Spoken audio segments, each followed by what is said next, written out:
Hello everyone, welcome to my channel. Today I'm going to be discussing the enmeshment abandonment relationship dynamic. It's a pretty common one in a lot of circles, and there's a really specific reason why. In this video, I'm going to shed some new light on the subject. Watch this video.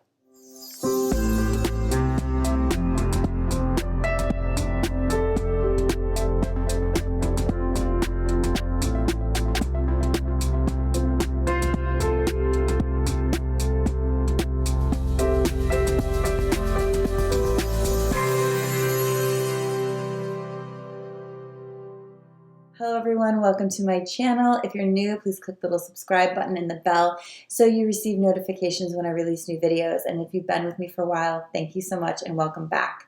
Today, I just got off a call with a really amazing client I've been working with for a couple of years, and we were talking about the really popular subject of abandonment and enmeshment. And we were discussing this dynamic in depth, of course, and coming into some insights that I felt like I wanted to share because although I do a lot of videos on attachment trauma and symptoms of these things, abandonment and enmeshment come up a lot in narcissistic codependent dynamics, which you guys know I don't label, but I talk about symptoms because I believe in healing, not pathologizing things. So the holistic approach is what I'm going to focus on today. And when I look at relationships that are more enmeshed or more with the unavailability of abandonment, I see that the same person can have both of those dynamics in different relationships. Someone who is not anchored in truth, anchored in your true self, confident in who you are, someone who struggles with shame and self-doubt is going to attract and fall into relationships that are more enmeshment based or abandonment based. And this is what I mean. I'm going to use my client as an example. Sorry, darling, I will not use names. I never do, but it's so perfect.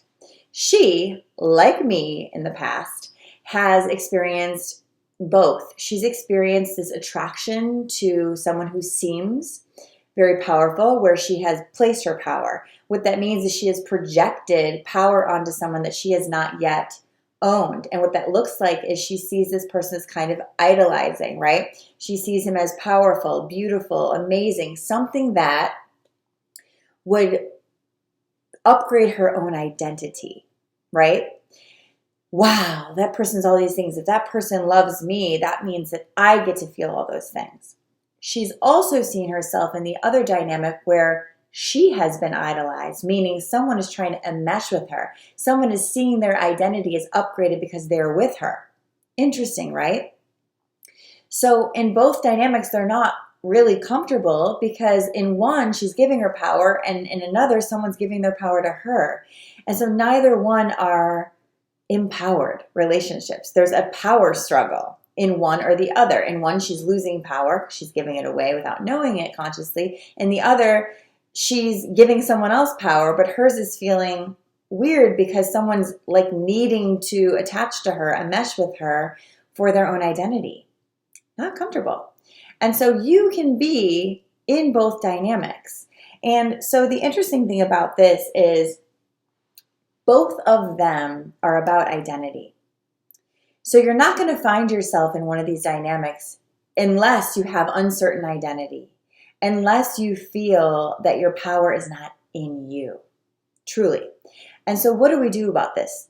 What do we do? How do we heal this dynamic? How do we stop attracting this dynamic?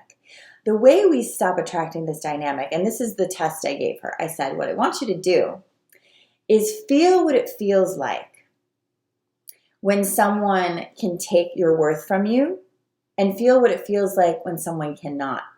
When you can feel totally anchored in your own worth, in your own value system, in your own, I call it logistics. Look at the logistics of the situation. What are you regardless of this person? What do you think this person adds to you? Put yourself in the position of having all of those things. How does that feel? And then get those things for yourself. Upgrade your own life. Do more for you instead of deflecting you to be given identity or power from another, right? So I wrote this down for her that I wanted to read this to you. Feel the worth you think is in the other and the worth you think that can be taken or received, right? So feel the worth, feel what it feels like that you have projected onto another. Feel what that feels like. And then feel the worth that you perceive can be taken or received.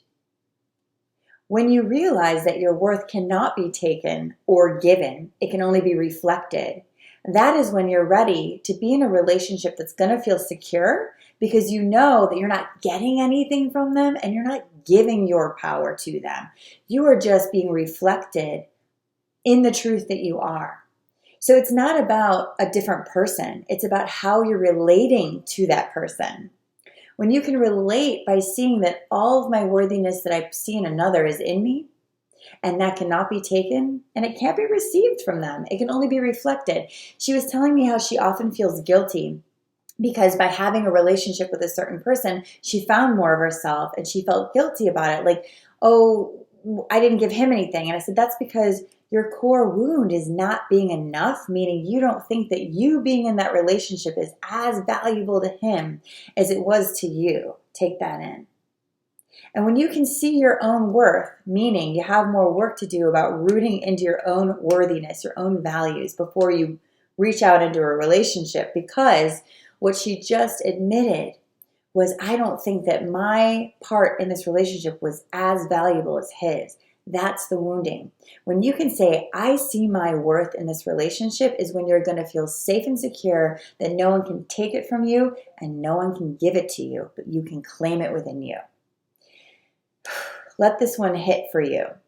Let it sit there. Let it soak in.